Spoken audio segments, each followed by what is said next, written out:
guest, Merrilee Boyack. You could call her a Renaissance woman. Wife, mother, grandmother, lawyer, speaker, best-selling author, life coach, and community leader. I don't know what she doesn't do. She is married with 4 sons. We were bonding a little backstage. She was giving me a little advice. She has established her own estate planning law practice, working part-time from home. Ladies and gentlemen, please help me welcome our last speaker tonight, Merrilee Boyack.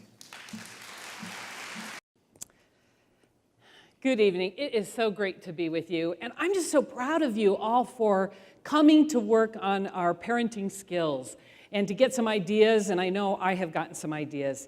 We are the parents of 4 adult sons, yay, and 2 adorable grandchildren. And today I'm going to talk about training your children to be independent, because that's our goal. John Roseman, the parenting author, said the ultimate goal of raising children is to keep them out of our lives and into successful lives of their own. And so we're going to help our children do that. And we think about that in nature. You think about the mama bear. What is the mama bear doing?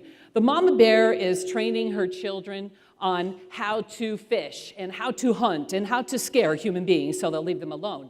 And we also have the eagles, right, that are out there teaching their little baby eagles how to fly and how to leave their nest. And the bears don't say, you know, it's really hard out there. Why don't you just chill out and hang out in the cave for a while? They never say that. Instead, they train their little ones so that they become independent. So I want to share with you, hopefully, some tips that will help you as you train your children as well. I want to first of all share with you a story. I had a friend who had 4 sons a little bit older than mine, and she used to brag that she taught her sons how to make their beds when they went off to college. And I always thought that was just terrible. And I worked hard, and my husband worked hard on training our kids so that they would be well equipped. So I was sitting in a meeting one time in my kitchen with this woman and a couple other ladies, and we were having our little meeting, and in behind me walked my son Tanner. There's a picture of him. He was about 3 at the time, maybe 4. And he came in and he went to the pantry and he got out the peanut butter and the jelly and the bread, and he brought them out and he put them on the floor. And he began to make his sandwich. And so I'm watching this out of the corner of my eye, just wondering how long it's going to take these ladies to kind of flip out. And it didn't take long. And they began hopping up and down in their chairs, and they were pretty freaked out. And finally, the one woman said, "Merrilee, do you realize your son is making a sandwich on the floor?" And I turned to him, and he had just finished and taken a bite with little fiber, you know. And I said, "Tanner, you made a sandwich all by yourself. Yay, well done. I'm so proud of you. That's so terrific." I turned to the ladies and said, "We just taught him how to make sandwiches this week. Look, he finished the whole thing by himself. Yay." I said, "Please call in the dog to clean up the floor when you're done." That's why we owned a dog. And I thought to myself, what if I had said to him, "Oh my word, I can't believe you did that on the floor. That's terrible. Didn't I teach you any better?" Obviously, I hadn't taught him where to make a sandwich. But instead, he was so proud of himself and so thrilled with what he had done. He knew he had accomplished a great thing. When we have too much nurturing, and I'm going to call it nurturing, but really when we have too much involvement as parents, when we're doing too much for our children, it conveys some terrible messages. You can't do this because fill in the blank enough. You can't do this because you're not smart enough. You're not capable enough. You're not old enough. You're not reliable enough. You're just a child. I don't trust you. I don't believe in you. Or some really terrible messaging like, women only do things like that. Those are fighting words in our house growing up. Or, you know, moms or dads, they do all the dirty work or they do all the hard things. These are not messages that we want to convey to our children. When we emphasize training our children, when we emphasize preparing them and teaching them and letting them do for themselves, we deliver marvelous messages of, you're worthwhile, you're capable, look how great you're doing, you're growing up, you're learning how to do things on your own. All of these are magnificent messages that we can give to our children. John Roseman, a great parenting author, said, "If you are so determined, you can indeed keep a child happy for 18 years. In the process, you will surely destroy the child's self-esteem. Why? Because self-esteem is reflected in the child's belief that I can do it myself. So one of the great sources of self-esteem in our children is going to be that can-do attitude, that realization that the children have that they can do it all by themselves. Now, we had a terrible thing happen. When we gave birth, they handed us the child and they didn't give us a manual. When I get a car, I get a big manual. When I get a computer, I get a manual. When I get a telephone, they give me a manual. They handed us those children and they came with no manual. And it was terrifying. We just looked, did you have this experience? We looked at our child and went, oh my word, what are we going to do now? We've babysat these things, but we have no idea how to raise one. And so we searched high and low for the manual, and we couldn't find one. So we wrote our own. We began to sit down and write down all the things that we could think of that our child needed to know by the time they were 18 so that they could be an independent adult.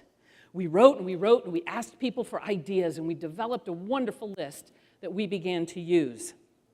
We then broke it down by years so that we could figure out what in the world we were supposed to train our children to actually do. I'm going to share with you our training chart, but please know you can do your own. You can start the same list that we did. Our list can be found in my book called The Parenting Breakthrough, and here's how it works. So for example, for a 3-year-old, you're going to teach that 3-year-old how to dress themselves. And yes, indeed, they're going to pick out their own clothing. That's kind of the scary part. They're going to be, hopefully, toilet trained at some point in their age of 3. They're going to begin to brush their teeth, pick up their toys, and say their prayers. These are the things that a little 3-year-old can learn how to do all by themselves. When they turn 4, things start to pick up a little bit. They're going to brush their teeth, make their own bed. They're going to make their own breakfast. And yes, make those exciting sandwiches, very exciting for a 4-year-old. They're going to begin to clean their room, clean glass tables, and unload the dishwasher. And when we're training our children, give them their own tools. They love it.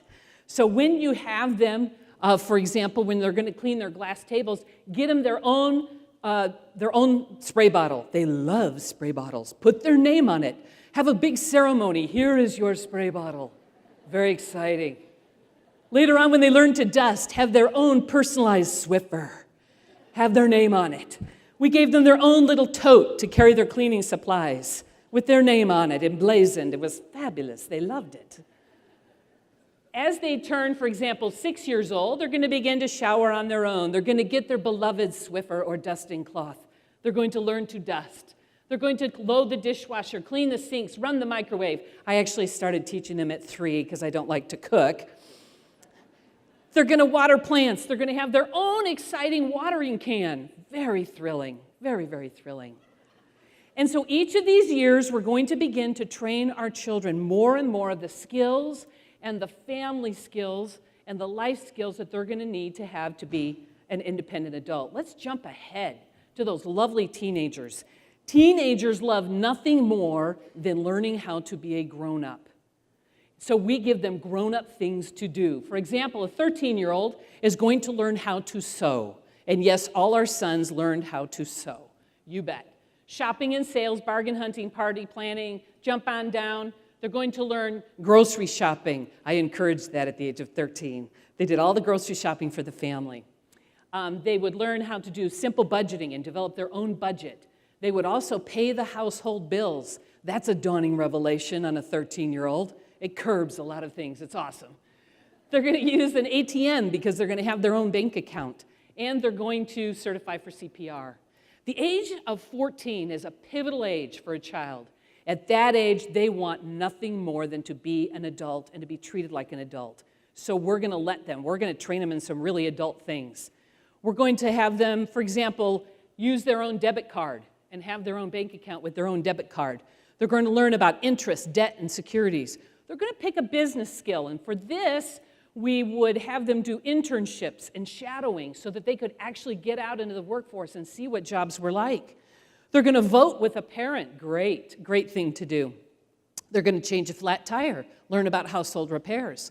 At 16, oh my word, full adulthood is dawning on these children. So they're going to do adult things. They're going to understand credit cards and how not to have one and how not to use one. They're going to learn about retirement planning. You bet, at the age of 16, we're preparing them for adulthood. They're going to learn about resume preparation and interviewing. Do you see all these things? They're going to do a tax return. They're going to do all these awesome adult things at the ages of 16 and 17. So you just kind of got overwhelmed by that list because you had no idea there was so much to raising a child and training them to be an adult, did you? So let's talk about how to train a child very briefly. Please remind yourself constantly that this is training. So when we're training, we're going to introduce the task to them far in advance.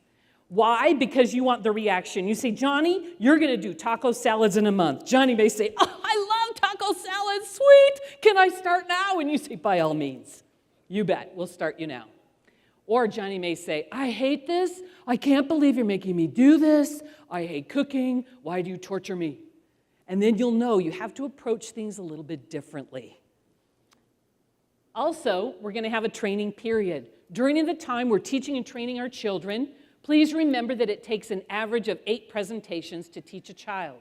8 on average. Some things will take 20. Some things will take 1.